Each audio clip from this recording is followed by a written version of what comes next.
नमस्कार आणि स्वागत आहे. आज आपण एका अशा विषयावर जरा सखोल चर्चा करणार आहोत, जो सध्या तंत्रज्ञान विश्वात सगळीकडे आहे.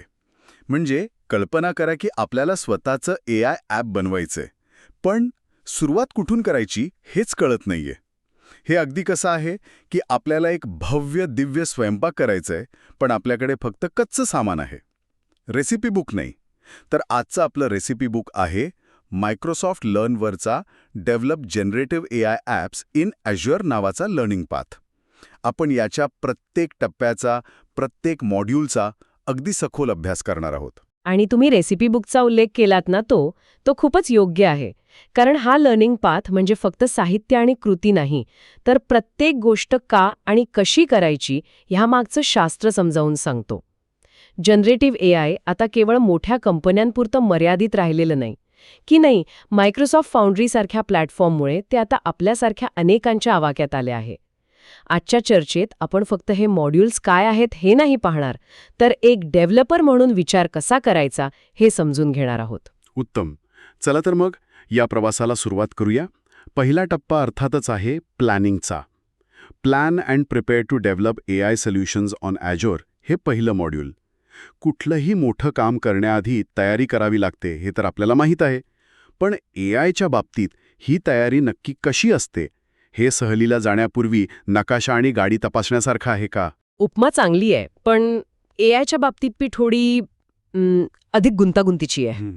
इथे नकाशा म्हणजे AIच्या क्षमता ओळखणं आणि गाडी म्हणजे Azureमधली फाउंड्रीसारखी साधनं.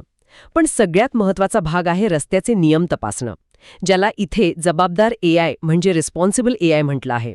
आणि गंमत म्हणजे हे नियम सहलीला निघण्यापूर्वी नाही, तर गाडी बनवतानाच डिझाईनमध्ये समाविष्ट करावे लागतात. याचा अर्थ तुम्ही कोडची एक ओळ लिहिण्याआधीच विचार करायला हवा की माझं ॲप हानिकारक ठरू शकतं का? थांबा, म्हणजे हे फक्त ॲप बनवल्यानंतरची गोष्ट नाही. नाही. सुरुवातीपासूनच यावर विचार करायचा. हे तर खूपच आव्हानात्मक वाटतंय. अगदी बरोबर. हेच याचं मुख्य ज्ञान आहे. जबाबदार AI हे एक फीचर नाहीये. ती एक सवय आहे, एक विचार प्रक्रिया आहे. अनेक डेव्हलपर्स काय करतात, आधी ॲप बनवतात आणि मग सुरक्षिततेचा विचार करतात. पण हा दृष्टिकोन चुकीचा आहे. समजा तुम्ही एक चॅटबॉट बनवत आहात जो वैद्यकीय सल्ला देतो. जर तुम्ही सुरुवातीलाच विचार केला नाही की तो चुकीचा सल्ला देऊ शकतो, तर त्याचे परिणाम गंभीर असू शकतात. त्यामुळे पहिला टप्पा हा केवळ प्लॅनिंगचा नाही, तर नैतिक आणि सामाजिक जबाबदारीची पायाभरणी करण्याचा आहे. वा, म्हणजे पायाच मजबूत असला पाहिजे, पायाच. ठीक आहे, एकदा का आपण ही वैचारिक तयारी केली की पुढे काय? मॉड्यूल 2 आहे मॉडेल कॅटलॉगमधून मॉडेल्स निवडणे आणि तैनात करणे. याला तुम्ही AI मेंदूंचं सुपरमार्केट म्हटलात हे मला आठवतंय. हो, आणि हे सुपरमार्केट खूप मोठं आहे, प्रचंड. इथे तुम्हाला GPT-4 सारखे मोठे सर्वज्ञानी मॉडेल्स मिळतील, जे कविता करण्यापासून ते कोड लिहिण्यापर्यंत सगळं काही करू शकतात. तर दुसरीकडे फक्त विशिष्ट कामांसाठी तयार केलेली लहान मॉडेल्सही मिळतील, जसं की फक्त भाषांतर करणारं मॉडेल किंवा फक्त चित्रांमधला मजकूर ओळखणारं मॉडेल. आता इथे डेव्हलपरसमोर पहिला मोठा निर्णय येतो. तो कोणता? मोठा म्हणजे नेहमीच चांगला असं नाही का? आपण सर्वात शक्तिशाली मॉडेलच का निवडू नये? हाच तो महत्वाचा प्रश्न. मोठा म्हणजे नेहमीच चांगला नाही. मोठा म्हणजे अधिक शक्तिशाली, पण त्याचबरोबर अधिक महागडा आणि अधिक वेळ घेणारा. जर तुमचं काम फक्त ग्राहकांच्या ईमेलचं वर्गीकरण करणं असेल, तर त्यासाठी GPT-4 सारखं मोठं मॉडेल वापरणं म्हणजे मुंगीला मारायला तोफ वापरण्यासारखं आहे. त्यामुळे तुमच्या गरजेनुसार योग्य मॉडेल निवडणं ही एक कला आहे. आणि एकदा का तुम्ही ते निवडलं की त्याला एंड पॉइंटवर तैनात करावं लागतं. सोप्या भाषेत सांगायचं तर तुम्ही निवडलेल्या AI मेंदूला जगात संवाद साधण्यासाठी एक अधिकृत पत्ता आणि फोन नंबर देणं. या एंड पॉइंटमुळेच तुमचं ॲप त्या मॉडेलशी सुरक्षितपणे बोलू शकतं. समजलं. म्हणजे योग्य कामासाठी योग्य साधन निवडणं महत्वाचं आहे. एकदा का आपण आपला शेफ निवडला आणि त्याला किचन म्हणजे एंड पॉइंट दिलं की मग आपल्यासमोर 2 पर्याय येतात असं दिसतंय. एक म्हणजे तयार मेनू वापरणं आणि दुसरं म्हणजे स्वतः किचनमध्ये जाऊन काहीतरी बनवणं. मला वाटतं तिसरं मॉड्यूल या दुसऱ्या पर्यायाबद्दल आहे. मायक्रोसॉफ्ट फाउंड्री SDK सह AI ॲप विकसित करणे. SDK म्हणजे नेमकं काय? SDK म्हणजे सॉफ्टवेअर डेव्हलपमेंट किट. हे प्रोग्रामरसाठी असलेल्या उपकरणांचा एक बॉक्स आहे, हे खरं आहे. पण याच्या मागचा का समजून घेऊया. फाउंड्री पोर्टल वापरणं सोपं आहे, तिथे तुम्हाला बटणं आणि फॉर्म्स मिळतात. पण जर तुम्हाला तुमच्या ॲपमध्ये अधिक नियंत्रण हवं असेल, म्हणजे एआयच्या वागणुकीवर पूर्ण ताबा हवा असेल, तर तुम्हाला SDK लागतो. हे म्हणजे तयार फर्निचर विकत घेण्याऐवजी लाकूड आणि अवजारे घेऊन स्वतःच्या मनासारखं फर्निचर बनवण्यासारखं आहे. स्वातंत्र्य मिळतं, पण जबाबदारीही वाढते. पण याचा खरा फायदा काय? म्हणजे फक्त अधिक नियंत्रणासाठी एवढा त्रास का घ्यायचा? उत्तम प्रश्न. SDK फक्त नियंत्रण देत नाही, तर ते विकास प्रक्रिया सुलभ करतं. तुम्ही थेट API कॉल्स करू शकता, पण त्यात authentication, error handling, retry logic यांसारख्या अनेक गोष्टी स्वतः सांभाळाव्या लागतात. SDK या सगळ्या डोकेदुखीची काळजी घेतं. ते एक प्रकारे तुमचा हुशार असिस्टंट म्हणून काम करतं, जो लहान-सहान पण महत्त्वाच्या गोष्टी सांभाळतो, जेणेकरून तुम्ही मुख्य कामावर म्हणजे ॲपच्या लॉजिकवर लक्ष केंद्रित करू शकता. त्यामुळे SDK वापरणं म्हणजे केवळ अवघड मार्ग निवडणं नाही, तर अनेकदा तो एक हुशारीचा आणि अधिक कार्यक्षम मार्ग असतो. अरे वा, म्हणजे हे काम सोपं करण्यासाठी आहे, अवघड करण्यासाठी नाही. आता आपण मॉडेल निवडलं, त्याच्याशी बोलायला SDK घेतलं, पण बोलायचं काय आणि कसं? मला वाटतं इथेच प्रॉम्प्ट फ्लो या चौथ्या मॉड्यूलची भूमिका सुरू होते. हे नावच खूप आकर्षक वाटतंय. हो, आणि याचं कामही तसंच आहे. प्रॉम्प्ट इंजिनिअरिंग हा सध्याचा एक परवलीचा शब्द झाला आहे. AI कडून सर्वोत्तम उत्तर मिळवण्यासाठी योग्य प्रश्न विचारण्याची कला. प्रॉम्प्ट फ्लो हे त्या कलेला एका शास्त्रीय चौकटीत बसवतं. कल्पना करा, तुम्ही तुमच्या ॲपमध्ये एक गुंतागुंतीचा संवाद तयार करत आहात. उदाहरणार्थ, ग्राहक तक्रार निवारण चॅटबॉट. आधी ग्राहकाचं नाव विचारायचं, मग तक्रारीचा प्रकार, मग त्याला सहानुभूती दाखवायची आणि मग माहिती संबंधित विभागाकडे पाठवायची. एक मिनिट, हे तर आपण साध्या कोडनेही करू शकतो. मग प्रॉम्प्ट फ्लोची वेगळी गरज काय? इथेच खरी गंमत आहे.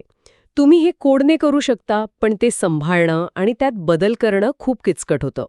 प्रॉम्प्ट फ्लो तुम्हाला या संपूर्ण संवादाचा एक व्हिज्युअल फ्लोचार्ट तयार करू देतो. तुम्ही प्रत्येक टप्प्यावर प्रॉम्प्ट कसा असेल, AIने काय करावं हे ठरवू शकता. याचा सर्वात मोठा फायदा म्हणजे डिबगिंग.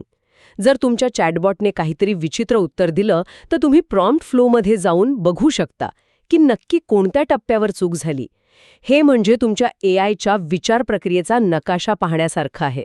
यामुळे चुका शोधणं आणि दुरुस्त करणं खूप खूप सोपं होतं. वाव, म्हणजे AIच्या मनात डोकावून पाहण्यासारखं आहे. आता पुढचा टप्पा खूपच महत्त्वाचा वाटतोय. RAG आधारित सोल्युशन विकसित करणे. RAG म्हणजे रिट्रीव्हल ऑगमेंटेड जनरेशन.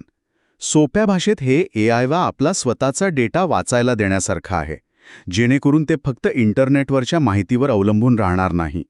पण हे इतकं महत्त्वाचं का आहे? कारण यामुळे AIच्या एका मोठ्या समस्येवर मात करता येते. हॅल्युसिनेशन म्हणजेच मनाने उत्तर तयार करणे. समजा तुम्ही तुमच्या कंपनीच्या कर्मचाऱ्यांसाठी एक HR चॅटबॉट बनवला आहे. जर एखाद्या कर्मचाऱ्याने रजेच्या नियमांबद्दल विचारलं, तर तुम्हाला नकोय की AI इंटरनेटवरून कुठल्या तरी दुसऱ्या कंपनीचे नियम सांगेल. तुम्हाला हवंय की त्याने फक्त तुमच्या कंपनीच्या HR पॉलिसी डॉक्युमेंटमधूनच उत्तर द्यावं. रॅग हेच काम करतं. ते आधी तुमच्या दिलेल्या डॉक्युमेंट्समधून योग्य माहिती रिट्रीव्ह करतं, म्हणजे शोधून काढतं, आणि मग त्या माहितीच्या आधारे उत्तर जनरेट करतं. अच्छा, म्हणजे हे AIला एका मर्यादेत, एका चौकटीत बांधण्यासारखं आहे. पण यातलं आव्हान काय आहे? फक्त डॉक्युमेंट्स दिले की काम होतं का? वाचायला देणं. पण खरी गंमत तेव्हा सुरू होते जेव्हा तुमच्याकडे हजारो पुस्तकं म्हणजे डॉक्युमेंट्स असतात. मग योग्य वेळी योग्य पुस्तकातलं योग्य पान शोधून काढणं म्हणजे रिट्रायव्हल हेच सर्वात मोठं आव्हान ठरतं. तुमचा डेटा कसा आहे, तो किती सुव्यवस्थित आहे यावर तुमच्या RAG सिस्टीमचं यश अवलंबून असतं. माझ्या एका प्रोजेक्टमध्ये आम्ही RAG वापरण्याचा प्रयत्न केला, पण आमचा डेटा इतका विस्कळीत होता की मॉडेल अक्षरशः गोंधळून गेलं. तेव्हा आम्हाला कळलं की चांगल्या AIसाठी चांगला डेटा किती महत्त्वाचा असतो. हे खूपच महत्त्वाचं आहे. आता 6वा मॉड्यूल आहे लँग्वेज मॉडेलला फाईन ट्यून करणे. आता इथे माझा एक प्रश्न आहे. तुम्ही म्हणालात की RAG मॉडेलला माहिती देतं आणि फाईन ट्यूनिंग वर्तन बदलतं. पण दोन्हीमध्ये आपण डेटाच देत आहोत ना? मग यातला नेमका फरक काय आहे जो डेव्हलपरने लक्षात घ्यायला हवा? हा सर्वोत्तम प्रश्न आहे आणि याचं उत्तर समजणं खूप महत्त्वाचं आहे. RAG आणि फाईन ट्यूनिंग हे दोन्ही शक्तिशाली आहेत, पण ते वेगवेगळ्या समस्या सोडवतात. RAG मॉडेलला काय बोलायचं हे सांगतं, म्हणजे ज्ञान देतं. तर फाईन ट्युनिंग मॉडेलला कसं बोलायचं हे शिकवतं, म्हणजे शैली किंवा वर्तन. एक उदाहरण घेऊया. समजा तुम्हाला एक चॅटबॉट हवा आहे जो तुमच्या कंपनीच्या उत्पादनाबद्दल माहिती देईल आणि तो नेहमी अतिशय विनम्र आणि औपचारिक भाषेत बोलेल. RAG वापरून तुम्ही त्याला उत्पादनांची माहिती द्याल, पण त्याची बोलण्याची शैली बदलण्यासाठी तुम्हाला त्याला हजारो विनम्र आणि औपचारिक संवादांची उदाहरणं देऊन फाईन ट्यून करावे लागेल. अच्छा, म्हणजे फाईन ट्युनिंग हे जास्त महाग आणि वेळखाऊ असणार. मग डेव्हलपरने हा निर्णय कधी घ्यावा? अगदी बरोबर. आणि हाच यामागचा मुख्य ज्ञानकण आहे. 90% जास्त प्रकरणांमध्ये जिथे तुम्हाला फक्त अंतर्गत माहितीच्या आधारे उत्तरं हवी आहेत, तिथे RAG हाच सर्वोत्तम, स्वस्थ आणि अधिक प्रभावी उपाय आहे. फाईन ट्युनिंग तेव्हाच वापरावं जेव्हा तुम्हाला मॉडेलची मूळ वर्तणूक बदलायची असेल, त्याला एक विशिष्ट व्यक्तिमत्व द्यायचं असेल, किंवा त्याला अशा काहीतरी खास कामासाठी तयार करायचं असेल जे बेस मॉडेलला जमत नाही. जसं की त्याला फक्त शेक्सपियरच्या भाषेत बोलायला शिकवणं. अनावश्यक फाईन ट्युनिंग म्हणजे पैसा आणि वेळ वाया घालवणं. आता सगळं स्पष्ट झालं. म्हणजे आधी RAG वापरून बघा आणि गरज असेल तरच फाईन ट्युनिंगचा विचार करा. आता आपण पुन्हा जबाबदारीच्या मुद्द्यावर आलो आहोत. 7वं मॉड्यूल आहे जबाबदार जनरेटिव्ह AI सॉल्युशनची अंमलबजावणी. आपण पहिल्या मॉड्यूलमध्ये यावर बोललो, मग इथे नवीन काय आहे? पहिल्या मॉड्यूलमध्ये आपण विचार केला. इथे आपण अंमलबजावणी करत आहोत. हा जबाबदार AIचा व्यावहारिक भाग आहे. इथे तुम्ही प्रत्यक्ष कंटेंट फिल्टर्स आणि सुरक्षितता प्रणाली कशी लावायची हे शिकता. समजा तुमचं ॲप वापरून कोणीतरी द्वेषपूर्ण किंवा धोकादायक कंटेंट तयार करायचा प्रयत्न केला, तर तुमची प्रणाली ते ओळखायला हवी आणि त्याला थांबवायला हवी. इथे Azure तुम्हाला तयार साधनं देतं जी हानिकारक भाषा, हिंसा किंवा इतर अयोग्य गोष्टी ओळखू शकतात. पण हे करत असताना एक धोका नाही का, की आपल्या ॲप खूपच जास्त मर्यादित, म्हणजे रिस्ट्रिक्टिव्ह होईल, ते साध्या प्रश्नांनाही उत्तर देण्यास नकार देईल असं होऊ शकतं? नक्कीच. आणि हेच खरं आव्हान आहे. सुरक्षितता आणि उपयुक्तता यांच्यात समतोल साधणं खूप महत्वाचं आहे. तुम्ही नियम इतके कडक नाही करू शकत की ॲप निरुपयोगी होईल. म्हणूनच या मॉड्यूलमध्ये केवळ साधनं कशी वापरायची हेच नाही, तर तुमच्या ॲपच्या गरजेनुसार ती कशी कॉन्फिगर करायची हेही शिकवलं जातं. हे म्हणजे तुमच्या घराला सुरक्षा रक्षक नेमण्यासारखं आहे. तो अनोळखी लोकांना थांबवेल, पण तुमच्या मित्रांना आणि नातेवाईकांना आत येऊ देईल. हा समतोल साधणं डेव्हलपरचं काम आहे. आणि आता आपण शेवटच्या टप्प्यावर आलो आहोत.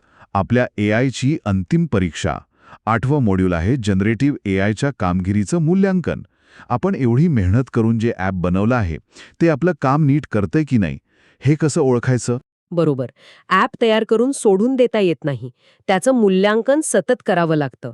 आणि हे मूल्यांकन फक्त उत्तर बरोबर आहे की चूक इतकं सोपं नसतं. आपल्याला अनेक गोष्टी तपासाव्या लागतात. जसं की उत्तर किती अचूक म्हणजे ॲक्युरेट आहे, ते दिलेल्या माहितीवर किती आधारित म्हणजे ग्राउंडेड आहे, ते उपयुक्त म्हणजे रेलेव्हंट आहे का, आणि त्याची भाषा स्वाभाविक, फ्लुएंट आहे का. Azureमध्ये यासाठी खास टूल्स आहेत.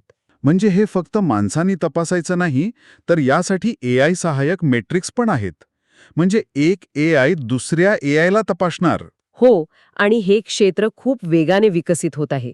तुम्ही उत्तरांचे नमुने म्हणजे सॅम्पल्स घेऊन ते मानवी परीक्षकांकडून तपासून घेऊ शकता. पण त्याचबरोबर तुम्ही दुसरे AI मॉडेल वापरून मोठ्या प्रमाणावर उत्तरांचे मूल्यांकन करू शकता. उदाहरणार्थ, तुम्ही तपासू शकता की RAG वापरून दिलेलं उत्तर खरंच दिलेल्या डॉक्युमेंटमधल्या माहितीशी जुळतंय की नाही. हे म्हणजे आपल्या ॲपला एक रिपोर्ट कार्ड देण्यासारखं आहे, जेणेकरून त्यात कुठे आणि कशा सुधारणा करायच्या हे आपल्याला कळेल. तर हा होता Azureवर जनरेटिव्ह AI ॲप्स विकसित करणे या लर्निंग पाथचा संपूर्ण आढावा. एका कल्पनेपासून सुरुवात करून नैतिक जबाबदारीचा विचार करणे, योग्य मॉडेल निवडणे, त्याला आपल्या डेटाचं ज्ञान आणि आपल्या शैलीचं वर्तन शिकवणे आणि शेवटी ते सुरक्षित व प्रभावी असल्याची खात्री करण्यापर्यंतचा हा एक संपूर्ण प्रवास आहे. आपण हे ॲप्स कसे बनवायचे हे पाहिलं, पण आता विचार करायला लावणारा खरा प्रश्न वेगळा आहे. ही साधनं दिवसेंदिवस सोपी आणि सहज उपलब्ध होत आहेत. त्यामुळे आता खरी स्पर्धा तंत्रज्ञान जाणण्यात नाहीये, तर कल्पनाशक्तीत आहे. आता खरा अडथळा तंत्रज्ञान नाही, तर तुमची सर्जनशीलता आणि तुमच्याकडे असलेल्या डेटाची गुणवत्ता आहे. पुढचं मोठं AI ॲप कदाचित एखाद्या मोठ्या कंपनीकडून येणार नाही, तर अशा व्यक्तीकडून येईल ज्याच्याकडे एक विशिष्ट डेटा आहे आणि एक विशिष्ट समस्या सोडवण्याची तळमळ आहे. आता विचार करा, आपल्याकडे असा कोणता डेटा आहे आणि आपल्या आयुष्यातली अशी कोणती समस्या आहे जी आपण स्वतःच्या AI असिस्टंटने सोडवू शकतो.